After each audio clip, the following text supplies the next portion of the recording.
Muito obrigado, Faildes. Queria convidar a nossa Clarissa, da FAPUR, para fazer a sua exposição.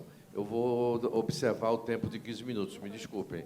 Mas, como a promotora veio de longe e a nossa convidada ela transgrediu positivamente o tempo dela, né? É bom a gente beber do saber dos outros. Vamos lá, fica à vontade. Você quer... pega o microfone, isso.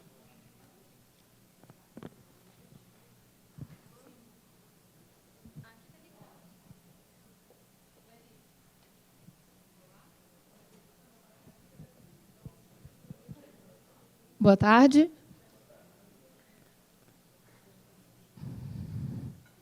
Bom, antes de mais nada, eu preciso começar agradecendo o convite do professor Peregrino e de todo o Confis para estar aqui, né, com muita honra, né, e satisfação, tentando desempenhar esse papel, né, que, na minha classificação, é bastante desafiador, porque eu assumi a vice-presidência de uma fundação que eu considero particularmente bem pequena, em dezembro de 2017.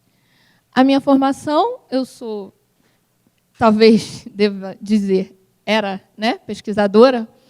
Se a gente pensar que talvez nasça isso e nunca deixe de ser, numa classificação num cunho magnânimo, né?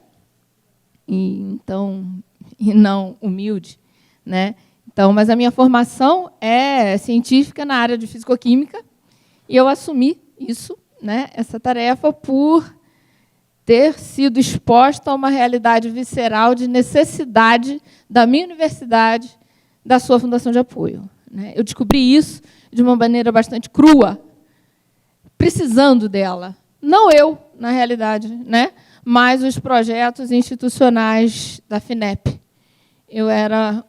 Eu compunha a assessoria da Pró-Reitoria de Pesquisa e Pós-Graduação e, como todas as instituições, estávamos devendo todos os relatórios finais dos CETEM-Infra. Sim, porque os parciais técnicos nós fazemos para conseguirmos as liberações das parcelas sucessivas, mas os finais, às vezes, ficam à pendência. Então, naquele momento, eu me deparei com uma situação que, eu confesso, não me agradou. E aí eu entendi que talvez coubesse tentar desempenhar uma função, né? E a gente, às vezes, se pergunta se é nossa essa função, mas, como diz, como é que é Sarah Wistfeld, escolher a derrota prévia, a dúvida da vitória, desperdiçar a oportunidade de merecer. E como a gente não está no cenário em que possa se dar ao luxo de desperdiçar oportunidades, eu embarquei na fundação. E, ao longo do tempo, né, fomos sensibilizando outros colegas. E estamos tentando fazer esse trabalho. Então, tudo que eu aprendi, se é que é muito, e não é, eu posso garantir, é bem pouco, eu aprendi desde 2017 para cá. Estudando os manuais, a legislação, trocando com colegas, sempre com muito boa vontade, e agora no Confis. Então, quando foi feito esse convite, eu, talvez numa atitude burra, disse logo sim. Né? Não sei, eu acho que, às vezes, somente os ignorantes são felizes. Não são nem as mães. Vamos tentar, então, um pouco de felicidade. E o primeiro critério que a gente pensou, né, porque as pequenas fundações, está lá. O que é uma fundação pequena? Após a explanação da doutora Faildes, eu cheguei a uma outra conclusão, né, bastante interessante.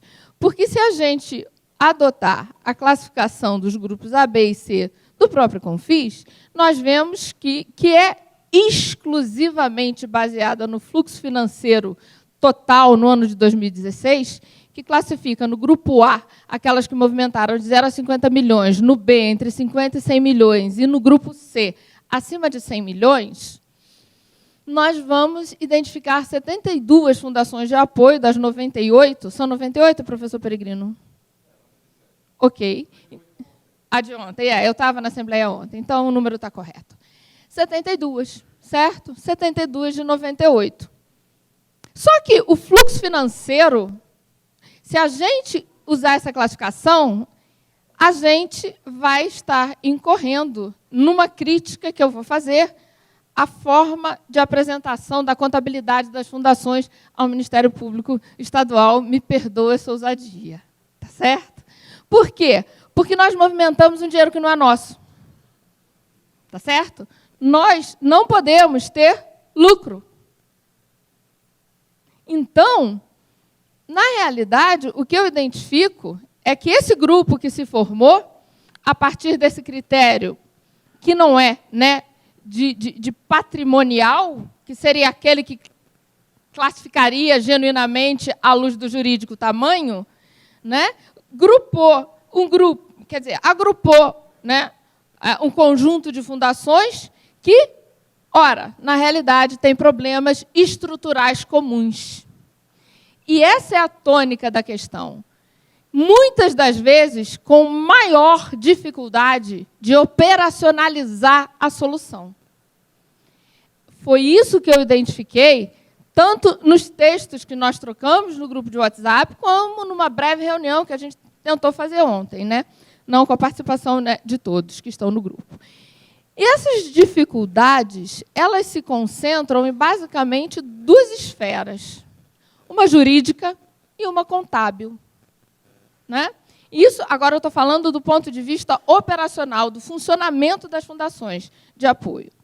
Na esfera jurídica, né, a gente identificou, por favor, depois me corrijam, caso eu não esteja sendo capaz de reportar aquilo que nós discutimos, duas grandes dificuldades ainda na esfera jurídica. Né? Uma que diz respeito às dúvidas ordinárias, às dúvidas diárias de alguns procedimentos, né, a respeito de alguns procedimentos que nós temos que realizar. Né? Às vezes, uma questão num contrato, às vezes, um tipo de, por exemplo, leilão de semovente, que talvez a gente possa fazer. Como é que é isso? Como é que a gente se coloca nesse contexto? Os semoventes são transferidos para a fundação ou ela pode simplesmente, né, gerenciar, ser contratada para desempenhar o serviço, né, de venda desses semoventes, que, então, entrarão como um aporte financeiro de um projeto que ela também vai gerenciar. Nós podemos ter nossos serviços contratados para essa atividade fim. Então, como é que a gente dá, né, solidez jurídica a esse tipo de ação? Então, uma assessoria que realmente a gente, muitas das vezes, não tem. Por quê? Porque algumas fundações têm um escritório, um setor jurídico, outras terceirizam, né? Mas não é uma atividade jurídica de natureza fundacional, genuinamente. E isso, por vezes, remete a gente a lacunas procedimentais, que podem nos expor desnecessariamente. Então, será que, num ambiente de troca, a gente não conseguiria, talvez, uma maior unidade de ação? Né? E a segunda dúvida nessa esfera jurídica seria a definição, e essa realmente eu percebo, desde longa data, que atinge a todos. Isso vai transversalmente, desde os órgãos de controle até o aluno para quem a gente paga a bolsa. A definição de contornos precisos das nossas ações. O que eu quero dizer com isso? A Controladoria Geral da União, no final de 2017, né, publicou um relatório de consolidação da avaliação das relações IFES, fundações de apoio. 10 anos, praticamente, após aquele fatídico acórdão de 2008 do Tribunal de Contas da União. Então, ela fez uma análise dos procedimentos que as fundações de apoio desenvolveram para mitigar, né, ou coibir ou anular todas as atividades que, porventura, não estivessem de acordo com aquilo que o TCU estabelece que deva ser feito. Estudei bastante aquilo. E me deparei com um documento central, né, a coluna vertebral da nossa relação com a instituição apoiada, que é a resolução normativa. Só que as nossas resoluções normativas, elas são exaradas pela instituição apoiada, que estabelece como nós nos relacionaremos com ela, ou como ela quer se relacionar conosco. E é curioso, né, eu acho, me deixa realmente perplexa ouvir de alguns colegas, né, atribuição de responsabilidade à Fundação de Apoio por exemplo, um possível dano ao erário quando o ressarcimento não está devidamente estabelecido pela normativa da instituição apoiada. É ela que tem que dizer. É ela que tem que dizer. E aqui nós temos vários, com certeza, documentos de diferentes tipos. Claro, as IFES, as ICTs, são instituições autônomas e longe de mim querer ferir em qualquer nível isso. Mas se somos fundações de direito privado com papel de apoio baseados numa legislação comum e um decreto 7423 normatizador, em que seu artigo 6º cobra formato de plano de trabalho detidamente explicado, eu entendo que a gente talvez pudesse trabalhar um documento, né, um formato, um template geral para um básico, para uma estrutura básica de resolução normativa para auxiliar, né, essas nossas IFES, onde haveria espaço para as particularidades de cada uma. Eu acho que isso poderia ajudar tremendamente na relação com os órgãos de controle. Alguns acham que é utopia, né, mas eu acredito que, se devemos obedecer a mesma lei e o mesmo decreto, talvez a gente consiga. Por fim, para finalizar, eu tenho 5 minutos? Ok.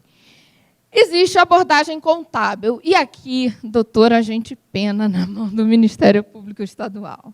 Mas pena com força, né? Por quê?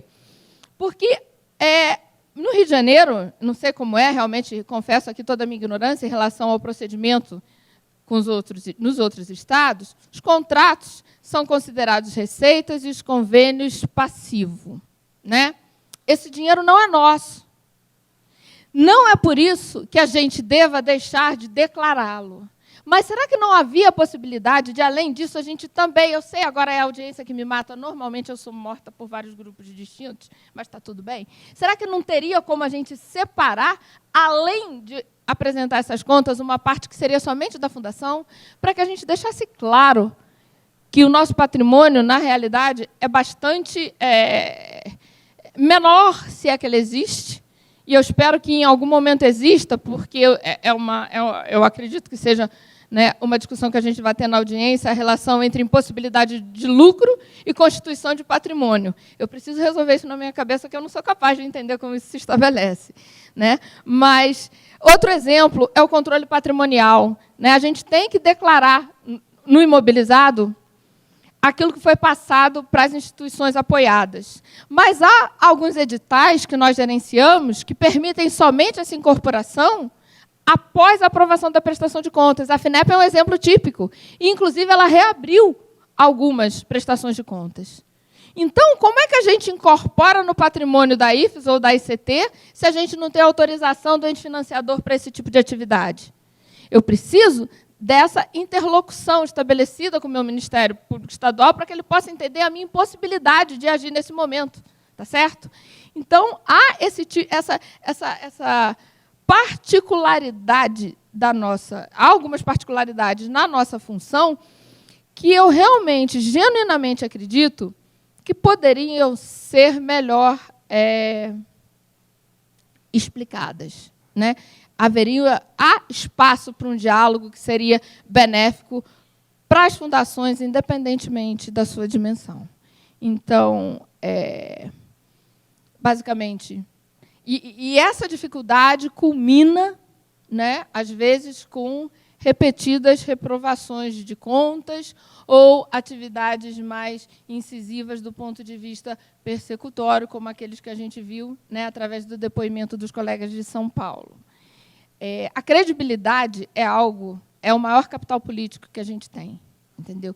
E quem mexe com filantropia, quem trabalha com fomento, né, com apoio à educação, ciência e inovação, há que ter um certo rigor em relação à conduta estabelecida. Então, eu realmente acredito que, se a gente conseguir estabelecer um diálogo mais objetivo, a gente vai ser capaz de operacionalizar uma política que vem sendo muito bem feita pelo nosso Confis. Eu acho que é basicamente o que eu gostaria de dizer. Queria agradecer, né, a atenção de vocês. Obrigado, Clarissa. Eu queria passar imediatamente para você, né, Tatiana? Depois do nosso César, não é isso? Tá bom assim? 15 minutos, eu aviso com 10. Não sou professora, então eu vou ficar sentada. Então, assim, eu até tinha preparado uma apresentação, mas eu acho que eu vou só comentar algumas coisas que foram colocadas. A questão de uma resolução única, uma normativa única, já existe, é a lei. Então, a normativa única e geral que atende a gente, as fundações, independente do seu porte, é a Lei 8.958 e o Decreto 7.423. Então, esse é o que nós temos que seguir. As resoluções das universidades e ICTs são baseadas na lei e no decreto, né? Não há muita coisa nova. Na verdade, as universidades vão estabelecer procedimentos, né, ritos, da onde vai tramitar um projeto, se pode pagar bolsa para o professor DE, se pode pagar bolsa. Isso já está na lei. Então, isso não tem muito o que se discutir. Interpretar a lei cabe ao jurídico, né? A gente faz esse papel. A gente entende que muitas fundações não têm um setor, um departamento ou uma procuradoria, se valem de assessorias externas, que, agora, eu, como advogada, eu digo que eu não aprendi nada do que eu conheço hoje de fundação na faculdade. Né? Isso não é transmitido para a gente na universidade. No banco da universidade, a gente não aprende isso. Né? A gente aprende na prática, estando dentro de uma fundação, sentindo as demandas, analisando, conversando com colegas. Muitos colegas aqui têm muitos anos de fundações, a gente não aprendeu do dia para a noite. Não é isso, né? Eu estou participando regularmente do Confis há 10 anos. Né? Eu estou na minha fundação há 19 anos. Né? Então, assim, eu não aprendi nada do dia para a noite. Isso vem sendo trabalhado, a gente vem conversando, temos grupos, né? Então, a gente conversa entre nós, tirando dúvidas. Realmente, o nosso dia a dia é massacrante. A gente, basicamente, só faz parecer, responde auditoria. É isso, é o nosso dia a dia. Parecer, auditoria, responder. Eu acho que todo mundo vive essa mesma realidade. Quem trabalha com a parte trabalhista também é um outro mundo, um outro problema. Os juízes não querem saber das nossas peculiaridades, né? Não querem. Condenam e tchau. Partem para o próximo. Então, é difícil. O grupo existe para isso, por isso que nós estamos aqui, né, para ajudar uns aos outros, para estar presente. Eu sempre, quando a gente conversa, eu falo assim, eu estou à disposição, pode entrar em contato. Eu vou tentar responder prontamente. Quando eu não consigo no mesmo dia, no dia seguinte, 2 dias depois, a gente troca informações, nós conversamos e a gente tenta ajudar. Nós estamos aqui para nos ajudar. Né? Por isso, inclusive, o Congresso. Trocar experiência, eu acho que a gente vem, faz uma palestra, ouve, né? Mas quando está no coffee break que a gente conversa e aprende muito um com os outros.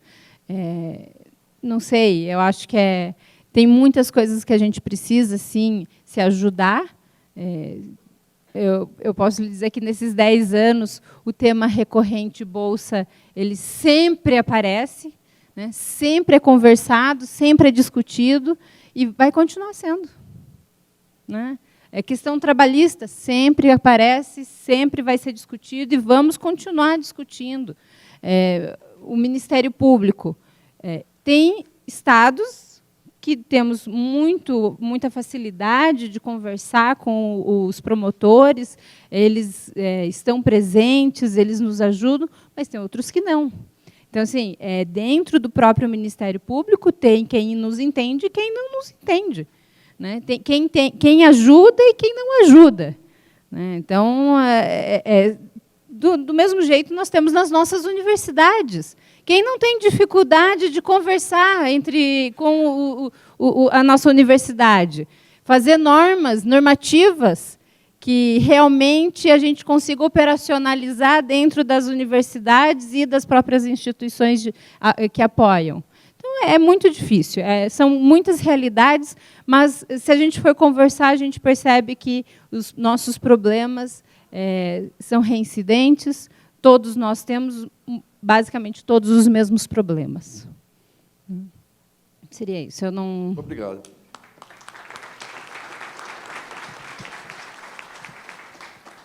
Eu vou só dar, antes de passar para o César, só dar um exemplo disso aí que a Tatiana falou, dessas normas internas. Vocês conhecem custo indireto dos projetos da Lei do Petróleo, da ANP, que nós discutimos aqui do lado. Custo indireto, 15% do valor do projeto, que é autorizado para acreditar na universidade a título de ressarcimento. A UFRJ, que é uma grande petroleira, detém 22% desses recursos dessa cláusula de petróleo, está há 3 anos discutindo como repartir esse dinheiro. As normas se sucedem, norma 1, norma 2, norma 3, ninguém nunca tem coragem de decidir finalmente como é que esse dinheiro é operacionalizado e, na verdade, está dando um prejuízo enorme, porque o dinheiro não pode ser operacionalizado. Ou seja, é um complexo normativo absurdamente caótico, compulsivo, né? Compulsão de fazer normas. Eu não sou advogado, mas terminei sendo psicólogo, sou engenheiro mecânico, porque é um tratamento surreal que a gente tem. Vocês conhecem isso. Vamos passar direto para o César, para depois a gente fazer um debate. Eu vou usar aqui, relembrar, quando fui professor de para técnico em contabilidade, faz alguns anos, mas eu vou usar aqui, então. Boa tarde a todos e todas. Gostaria, inicialmente, de saudar aqui o professor Fernando Peregrino, que fez o convite, me dando a honra de poder passar um pouco da minha experiência. Também aqui a nossa a Clarissa, né? A Clarissa da FAPUR, a doutora Faildes, e a nossa colega lá da Fundação FAPEU, Tatiana, que trabalha lá com a gente. Bem, vou passar um pouco da experiência, vou fechar agora, mês de dezembro, 27 anos de fundação. Posso dizer para vocês, tratando do tema das pequenas fundações, que quando eu entrei na fundação, em 26 de dezembro de 1992, nós éramos uma pequena fundação. Pequena fundação.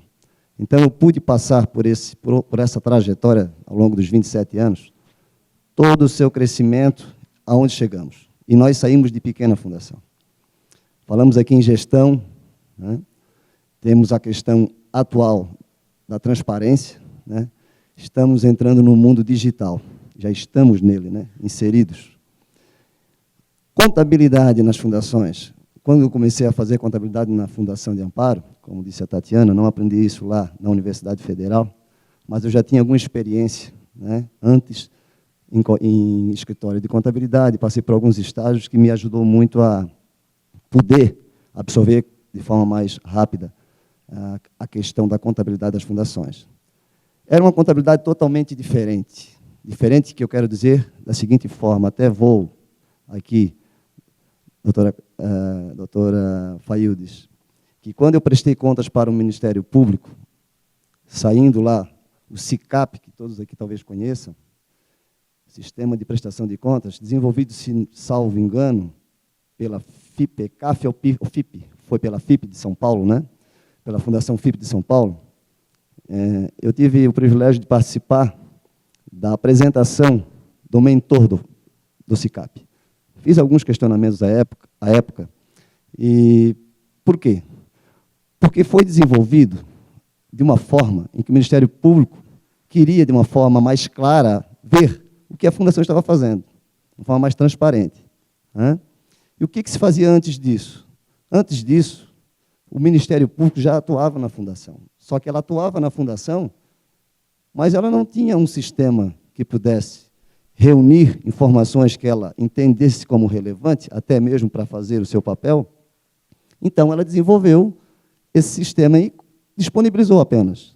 Quer dizer, não houve nenhum tipo de discussão, pelo menos eu não lembro, né? E assim colocou para as fundações. As fundações ficaram apavoradas, porque, imagina, nós mandávamos, eu lembro como se fosse hoje, em caixas, alguns relatórios para o Ministério só olhar, mas imagina você chegar no Ministério e pegar uma caixa da Fundação com uma série de documentações, sem critério, quer dizer, era complicado do Ministério fazer esse acompanhamento. Então, começamos a fazer essas prestações de contas. Ao longo dos anos, de 1999 até o ano de 2017, 2019, 2018, que mandamos a última prestação de contas, as mudanças foram muitas, né? Cada vez mais exigentes. As pequenas fundações, eu quero deixar o recado. Sabemos, nós temos um colégio aqui, do Colégio dos Contadores, que a gente se comunica via WhatsApp, a gente recebe das mais variadas dificuldades, né? As quais a gente tenta, de alguma forma, trocar ideia e experiência para poder atender a Ministério Público, a Receita Federal. Vou falar dos municípios, Cefinet, não sei se é o mesmo programa, porque nós estamos aí com 5.000 e quase 6.000 municípios, 5.700 municípios, mas cada um tem sua legislação, quer dizer, Cefinet, os órgãos de controle de cada órgão financiador aí que prestam contas, enfim. O que eu quero ressaltar é que, embora estejamos todos no Brasil, no mesmo país, nós prestamos contas diferentes para cada uma delas. Quando a gente fala em burocracia, a burocracia está também ao redor disso. Imagina se nós tivéssemos uma discussão onde envolvesse esses órgãos e pudéssemos fazer uma declaração padrão. Quer dizer, a falta de padronização das informações para a mesma finalidade é grande. E isso atrapalha no momento de você fazer prestação de contas, porque normalmente hoje é feito cruzamentos, né? Cruzamentos de informações. Só que a mesma coisa que eu declaro numa prestação de contas para o Ministério Público, eu não tenho campo próprio para colocar lá para a Receita Federal. Eu tenho uma declaração que é totalmente diferente da do Ministério Público, SICAP, que eu mando. Totalmente diferente. Quer dizer, isso é uma dificuldade, principalmente para aqueles que estão iniciando, porque essa obrigação, ela não é da grande, da média, ela é também da pequena. E as pequenas, quando estão iniciando, vão sofrer muito com isso. Vão sofrer, porque as informações têm que ser consistentes. Então, isso eu só quero deixar ressaltado, que é uma dificuldade grande que as fundações têm, a falta da padronização das informações. Isso, se fosse uma forma mais única, talvez nos desse mais velocidade, celeridade naquilo que a senhora colocou na sua exposição, cumprimento do prazo até 30 de junho, né, que a gente recebe, inclusive, por ofício, até 30 de junho, para atender ao Ministério. E a Receita Federal nas outras datas que a gente tem. Então, isso, eu tenho algumas propostas aqui até para externar, para as pequenas, não só para as pequenas, para as médias, para as grandes, dentro do colégio, disseminar alguns caminhos que a gente vai tentar seguir. Para quê? Para atender a legislação, que muda o tempo inteiro. Ontem mesmo, hoje é sexta, na quarta-feira, no Colégio de Contadores, o qual eu coordenei, uma das palestrantes estava fazendo sua exposição e colocou para nós o seguinte: eu tive que alterar um dos meus slides rapidamente. Por quê? Porque eu vou falar de um assunto que nós estávamos tratando sobre tributação da COFINS, sobre a receita financeira, e aí entra o PIS também, e ela disse, eu tinha colocado essa instrução normativa, e eu, em cima do laço, tive que mudar. Por quê? Porque saiu um agora em outubro. Saiu um em outubro e que vai afetar as fundações. Ela fez toda a exposição onde todos nós estávamos muito, muito, muito felizes, e, na última, quando ela, então, nos atualizou, nos deixou mais uma discussão jurídica, que certamente, a hora que eu voltar à fundação, vou ter que sentar e conversar com a área jurídica, com a superintendência, para poder resolver. A tributação mudou de uma hora para outra. Quando falo em que as coisas mudam com uma velocidade, que você tem que estar muito bem preparado, mentalmente, talvez até fisicamente, né, professor Peregrino? E que, se não fizer isso, está batendo na sua porta prejuízos que você não está nem esperando. Prejuízos, que eu quero dizer, são penalidades, multas, né? A tributação da COFINS de outubro, está a Receita Federal entendendo que sim, tem que ter. Vence agora, dia 25 de novembro. Então, tem alguns dias para ver se nós vamos ou não vamos fazer esse recolhimento. Então, vocês vejam como mudam a legislação desse país. Como muda, desculpa, a legislação desse país. Então, nós precisamos estar atentos. É uma dificuldade? Sim. E o que eu coloco para a gente poder seguir em frente? Vamos trocar experiências. Nosso grupo, eu tenho uma série de pessoas ali que não são nem contadores,